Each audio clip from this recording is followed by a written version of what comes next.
अनुकूलन और पर्यानुकूलन। जी हाँ, आपने इनके बारे में अवश्य सुना होगा, अनुकूलन और पर्यानुकूलन। लेकिन आप अनुकूलन के बारे में जानते होंगे, लेकिन शायद उतना आप पर्यानुकूलन के बारे में नहीं जानते होंगे। तो आज हम इसी के बारे में चर्चा करेंगे। अनुकूलन एक लंबी प्रक्रिया जो कि हजारों वर्ष या लाखों वर्ष में कंप्लीट होती है। और पर्यानुकूलन अल्प अवधि की प्रक्रिया जो कि 1 सप्ताह, 2 सप्ताह, 3 सप्ताह, 1 महीना मैक्सिमम। तो ये मोटा मोटा अंतर है पर्यानुकूलन और अनुकूलन में। अब समझते हैं अनुकूलन और पर्यानुकूलन में विशेष अंतर। अनुकूलन जैसे कि उदाहरण ले सकते हैं, अनुकूलन विशिष्ट संरचना अथवा स्वभाव को जन्म देता है। जैसे कि मरुस्थल में रहने वाला ऊंट, ये उसके अनुकूलन का उदाहरण है, क्योंकि उसमें कुबड़ पाई जाती है और जिसमें कि वो जल को इकट्ठा रखता है 7 दिनों के लिए, लंबे समय के लिए, और अपने जल को बाहर वाष्पोत्सर्जित नहीं होने देता, मतलब अपने जल को पसीने के रूप में बाहर नहीं जाने देता।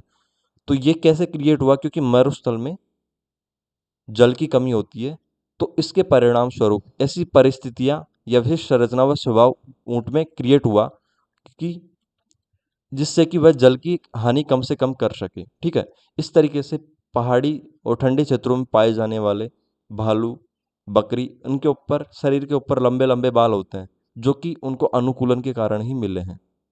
यह हजारों वर्ष लंबी प्रक्रिया है। लेकिन पर्यानुकूलन, पर्यानुकूलन एक अल्प अवधि की प्रक्रिया है। पर्यानुकूलन का सीधा मतलब हम इससे ले लेते हैं, जैसे कि हम रहने वाले हैं राजस्थान के गर्म प्रदेश के, और हम किसी ठंडे प्रदेश में चले जाएं, तो हमको वहाँ पे कुछ दिन प्रॉब्लम आएगी हमारे दैनिक दिनचर्या में, लेकिन हम धीरे धीरे वहाँ पे ढल जाते हैं। ये पर्यानुकूलन होता है। जैसे कि हम धरातल पे रहने वाले, मतलब नॉर्मल धरातल पे रहने वाले व्यक्ति हैं, और हम किसी पहाड़ी क्षेत्र में जाके रहने लग जाएं, और वहाँ पे हमको श्वास लेने में कुछ दिनों तक दिक्कत आएगी, एक्सरसाइज करने में, सभी चीज़ों में, लेकिन हम धीरे धीरे वहाँ पे ढल जाते हैं। ये पर्यानुकूलन होता है। तो आपको अनुकूलन और पर्यानुकूलन में अंतर स्पष्ट हो गया होगा।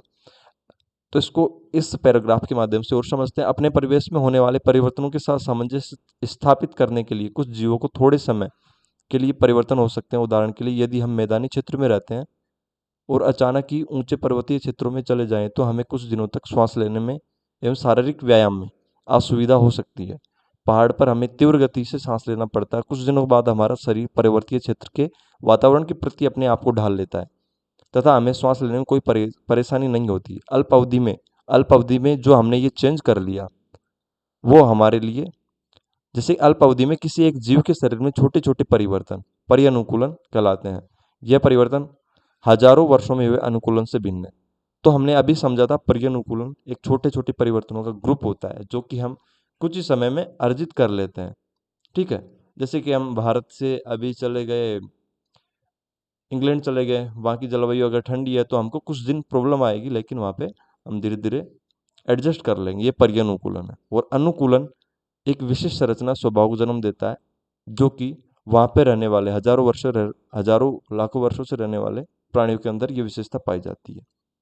तो शायद आपको ये अंतर क्लियर हो गया होगा, और अगर कुछ भी डाउट रहता है तो आप कमेंट सेक्शन में पूछ सकते हैं। धन्यवाद।